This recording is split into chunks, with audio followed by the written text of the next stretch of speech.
नमोस्तु सर्वेभ्यः संस्कृतानुरागिभ्यः दर्शकेभ्यः। अहं नारायणदत्तः पुनः उपस्थितः संस्कृतपाठशालायाः अभिनवकक्षायां। संस्कृत भाषा सीखने के क्रम में शब्दों के शुद्ध उच्चारण व शुद्ध लेखन के क्रम से आप इन दिनों परिचित हो रहे हैं। आज इसी क्रम को बढ़ाते हैं एक ऐसे शब्द के अशुद्ध स्वरूप को सामने रखकर, और फिर हम आपको बताएंगे कि संस्कृत भाषा में उसका शुद्ध स्वरूप क्या है। देखिए, हिंदी आदि भाषाओं से प्रभावित होकर, बल्कि यह कहें कि संस्कृत की मूल प्रकृति को न जानने के कारण हम में से कई सृजन इस शब्द का कर जाया करते हैं प्रयोग, जो कि है संस्कृत भाषा की, उसके व्याकरण की प्रकृति के सर्वथा प्रतिकूल। वस्तुतः सृज धातु से ल्युट या अन प्रत्यय के प्रयोग के बाद संधि के साथ शब्द व्यवहार होता है सर्जन या सर्जनम का, न कि सृजन या सृजनम का।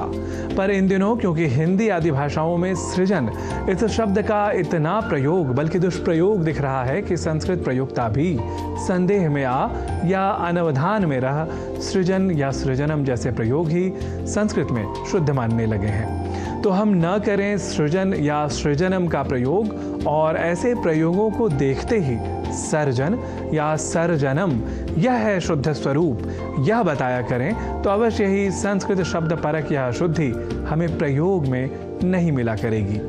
हाँ, सृजन यह शब्द संस्कृत में भी है, पर वह ल्युट प्रत्यय के साथ नहीं, अपितु शत्रु प्रत्यय के साथ, अर्थात अर्धनकार के साथ, जिसका अर्थ है सृष्टिकर्ता हुआ। तो सृजन और सर्जन के भेद को समझने के बाद, या कहें कि शब्दगत शुद्धि के परिज्ञान के बाद, सृजन और सृजन के भेद को भी रखें अपने संज्ञान में, यह हम आपसे अवश्य ही अपेक्षा करेंगे। और ऐसे ही सृजित शब्द का भी प्रयोग हिंदी आदि भाषाओं में हमें दिख पड़ता है, जबकि इसका शुद्ध स्वरूप तो सृष्ट ही है। यह शब्द के मूल धातु और प्रत्यय के साथ की प्रक्रिया को थोड़ा ध्यान में रखें तो अवश्य ही सृजित का प्रयोग ही हम नहीं करेंगे, चाहे इस शब्द का हम किसी भी भाषा में जाकर प्रयोग कर लें। वैसे प्रेरणार्थकता के साथ सर्जित यह यथा कथनचित सृजित शब्द के साथ साम्य रखने वाला शब्द अवश्य है, यह भी ध्यान में रखा जाना चाहिए।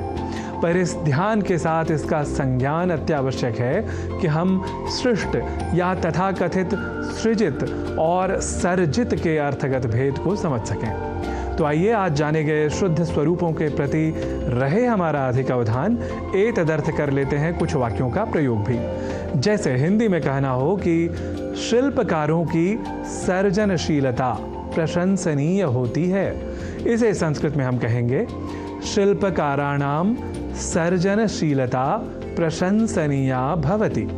यहाँ ध्यान रखिए, सृजनशीलता नहीं, सर्जनशीलता ही, चाहे यह संस्कृत भाषा में प्रयोग की बात हो या हिंदी आदि भाषाओं में, क्योंकि अब आप जान चुके हैं कि सृजन और सर्जन के बीच का जो तात्विक मर्म है, वह अर्थगत भेद है, वह क्या है।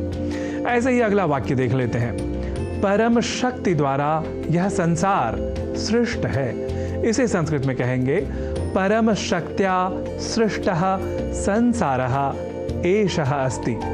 यहाँ पुनः ध्यान रखिए कि सृजित नहीं, सृष्ट ही, चाहे यह संस्कृत भाषा में प्रयोग की बात हो या हिंदी आदि भाषाओं में। ऐसे ही एक और वाक्य ले लेते हैं। काव्य की सृष्टिकर्ता हुआ जो कवि है वह सुदर्शन है, इसे संस्कृत में कहेंगे काव्यम सृजन यह कवि ही असौ सुदर्शनः अस्ति।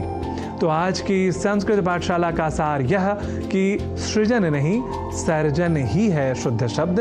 ऐसे ही सृजित नहीं, सृष्ट है शुद्ध शब्द। और साथ ही आपने आज जाना कि सृजन और सृजन इन दो शब्दों में क्या है शब्दगत साम्य, पर अंततः कौन सा शब्द है सर्वथा शुद्ध। तो भाषा परक ऐसे ही विशेष अंशों को जानने के लिए देखते रहिए संस्कृत पाठशाला। पुनः मेलिष्यामः। नमो नमः।